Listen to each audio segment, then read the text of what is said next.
నమస్తే. ప్రస్తుతం మన స్టూడియోలో ప్రముఖ ఆధ్యాత్మికవేత్త, ఆస్ట్రాలజర్, దత్తాత్రేయ గణపతి ఉపాసకులు మురళీధర్ శర్మ గారు ఉన్నారు. జూలై మాసంలో వృశ్చిక రాశి వారికి ఏ విధంగా ఉండబోతుందో గురుగారిని అడిగి తెలుసుకుందాం. నమస్కారం గురుగారు. మహాదేవ.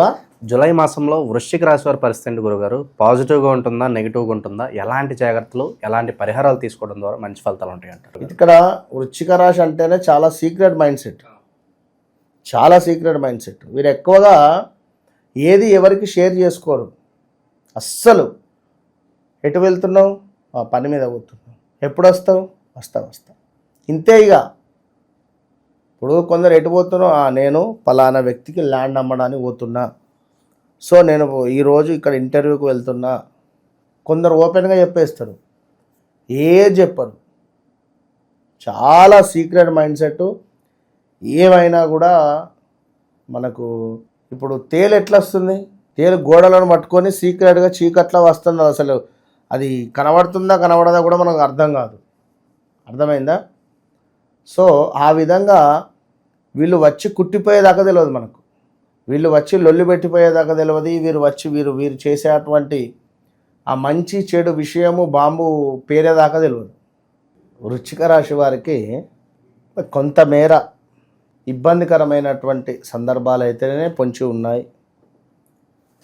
ఎందుకంటే దెబ్బ మీద దెబ్బ అన్నట్టుగా 2021 ఆగస్టు నుండి సుమారుగా 22 ఆగస్టు, 23 ఆగస్టు, 24 ఆగస్టు, ఈ 2.5 నుంచి 3 సంవత్సరాలు, లాస్ట్ బలిమీటికి 2.5 సంవత్సరాలు వేసుకున్న కొంత ఇబ్బంది. 2022 నుంచి 24 వరకు, 22, 23, 23, 24 ఈ 2 సంవత్సరాలు, 2.5 సంవత్సరాలు అయితే ఇబ్బందికరమైన సిచ్యువేషన్సే. అయితే 24లో కొంత గురుబలం ఉండుట్లా కొన్ని పనులు ముందుకు వెళ్ళినాయి. కొంత పర్వాలేదనే పరిస్థితి ఉంది. దీనికి తోడు రాహుకేతువుల యొక్క బలము వీరికి చాలా అద్భుతంగా ఉండే మొన్నటి వరకు. చాలా అంటే చాలా అద్భుతమైన బలం ఉండే. ఇప్పుడు రాహుకేతువుల యొక్క బలము తగ్గింది, శని బలము తగ్గింది, గురుబలము తగ్గింది, ఎక్కువగానైతే బలం లేదు. సో అర్ధాష్టమ శని నుండి విముక్తి పొందినటువంటి వారైనటువంటి వారు వీరు. అర్ధాష్టమ శనిలో ఎంత నష్టమైతే జరగాలో అంత నష్టము జరిగిపోయింది. లాభం ఏం లేదు ఎక్కువ. అంటే ఇక్కడ వీరు చేసిన పొరపాటు ఒక 1,00,000 రూపాయలు వీరి వద్ద ఉన్నాయనుకుందాం. ఈ 1,00,000 ఇన్వెస్ట్ చేస్తా, నెలకు నాకు 20,000 వస్తాయి. బస్ బిందాస్గా ఇంటికి వెళ్ళిపోతుంది. నేను హ్యాపీగా ఉంటా, తింటా పంట, నాకు ఇంకేం బాధ లేదు, ఓకే అని ఎప్పుడైతే వీరని కాదు, ఏలినాడు శని, అష్టమ శని, అర్ధాష్టమ శని, ఈ సందర్భాలలో మనకి ఇలాంటి అవకాశాలు చాలా వస్తాయి. మనం చాలా తెలివిగా ఉండాలి. ఇల్లు కొనడం కానీ, ఇల్లు కొనే అటువంటి స్తోమత మనకు కల్పిస్తాడు. ఏలినాటి శని ఎంటర్ కాగానే ఇల్లు మనము కొనగలుగుతాము, ఒక వాహనము మనము కొనగలుగుతాము, ఒక ప్రదేశ మార్పు మనం చెందగలుగుతాము అనే విధంగా మనల్ని ఒక రేంజ్లో చూపిస్తాడు. ఇక ఇక్కడ మనము ఎప్పుడైతే ఇక్కడే టెంప్ట్ అయ్యి 1,00,000 ఇన్వెస్ట్మెంట్ చేసి హ్యాపీగా ఇంట్లో కాలు మీద కాలు వేసుకొని కూర్చొని తింటూ కూర్చున్నామనుకో, 1 నెల, 2 నెలలు, 3 నెలల్లో మొత్తానికి 1,00,000 పోతుంది. వాడు ఒక్క నెల 20,000 ఇస్తాడు. 2వ నెలలనే చిన్నగా ఏదో బిస్కెట్ అయిందంటాడు, లేదా ఇంకేదో అయిందంటాడు. మన డబ్బులు మనకి ఇగస్తాయి అనుకుంటా ఉంటాడు.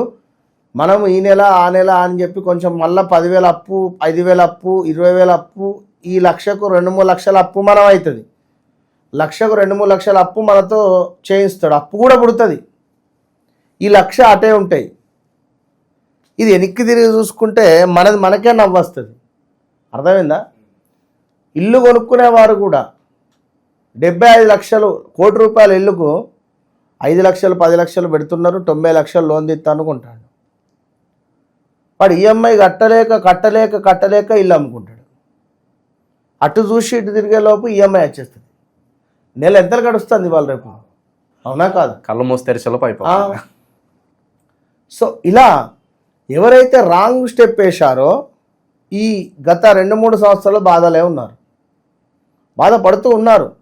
నేను అదే చెప్పా, చేపకు మనం ఎర ఏ విధంగా అయితే వేస్తామో ఆ విధంగా శనేశ్వరుడు మనకు ఒక ఎర ఇస్తాడు.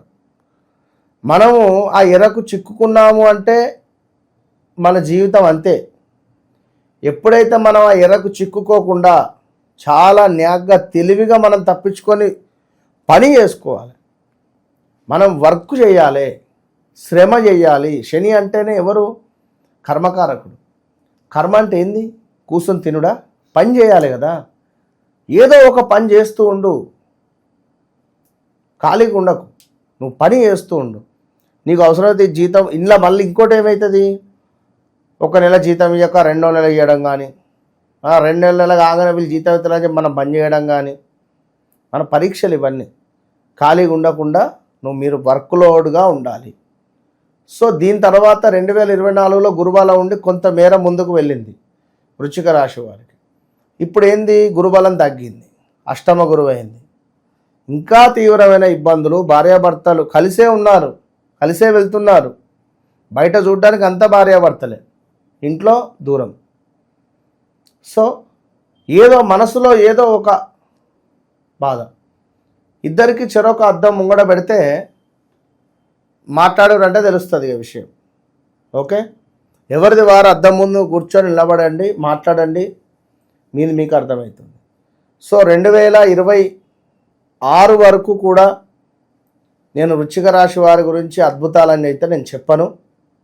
ఇబ్బందికరంగానే ఉండే పరిస్థితి ఉంది, అనుభవించాలి. బాగున్నప్పుడు చాలా సంతోషంగా ఉన్నారు, ఎవరికి చెప్పలేదు. లాభాలు వచ్చినప్పుడు సంతోషంగా ఎంజాయ్గా ఉన్నారు. నష్టాలు వచ్చినప్పుడు, ఇబ్బందులు వచ్చినప్పుడు కూడా అనుభవించాలి కదా. అది మనదే, ఇది మనదే కదా. అర్థమైందని నేను చెప్పిన పాయింట్. సో తప్పకుండా కాలభైరవ స్వామి హోమాన్ని చేసుకోవాలి వృశ్చిక రాశి వారు. ఇప్పుడే ఇంకొక విషయము, ఈ సందర్భంలో వివాహానికి సంబంధించిన స్టెప్ వేయకండి, ఓపికగా ఉండండి. 26లో వివాహానికి సంబంధించినటువంటి స్టెప్ తీసుకోండి. ఈ సమయంలో ఏంటిది అంటే మరలా స్థానచలనం ఉంది వృశ్చిక రాశి వారికి. అది ఎలాంటి స్థానచలనం అంటే పర్ఫెక్ట్గా స్టెప్ తీసుకొని వెళితే మంచి లైఫ్ టైం, మంచి అద్భుతమైనటువంటి పరిస్థితి ఉంటుంది. లేదు అని చెప్పి మీరు కనుక ముందుకు వెళితే మీ గ్రహస్థితి ఎలాంటి దశ అంతర్దశలు నడుస్తుందో చూసుకొని ముందుకు వెళ్ళాలి. లేదు అనుకుంటే మరలా మార్పులు చేర్పులు కనబడుతూ ఉన్నాయి. సో వృశ్చిక రాశి వారు ఎవరైతే ఉన్నారో శత్రువులపై విజయం ఉండే మొన్నటి వరకు కూడా అద్భుతమైనటువంటి విజయం ఉండే. ఇప్పుడు మనం తట్టుకోలేని పరిస్థితిలో ఉన్నాం. సో ప్రత్యంగిర హోమంలో కూడా పాల్గొనండి, ప్రత్యంగంగా కానీ పరోక్షకంగా కానీ. ప్రతి అమావాస్య రోజు మన ఆధ్వర్యంలో నిర్వహిస్తాం దుర్గామాత టెంపుల్లో విశేషంగా. సో ఎవరైతే దూర ప్రాంతాల నుండి, మరలా చెప్తున్నారు, వృశ్చిక రాశి వారికి ఈ యొక్క వీసా రిలేటెడ్ కానీ ఇంటికి దూరం ఉండేటువంటి వారికి కానీ కొంత కష్టంగానే ఉంది. ఓపికగా ఉండే ప్రయత్నం చేయండి. మొత్తం మీద వృశ్చిక రాశి వారికి శని యొక్క మార్పు మరలా మీకు అర్ధాష్టమ శని. ఈ అర్ధాష్టమ శనిలో కొంతమేర ఇబ్బందికరమైనటువంటి సంఘటనలు తెచ్చిపెట్టేటువంటి పరిస్థితి అయితే ఉంది కనుక చాలా జాగ్రత్తగా ఉండండి. అంతే. చాలా బాగా వివరించారు గురుగారు, ధన్యవాదాలు. మహాదేవ్.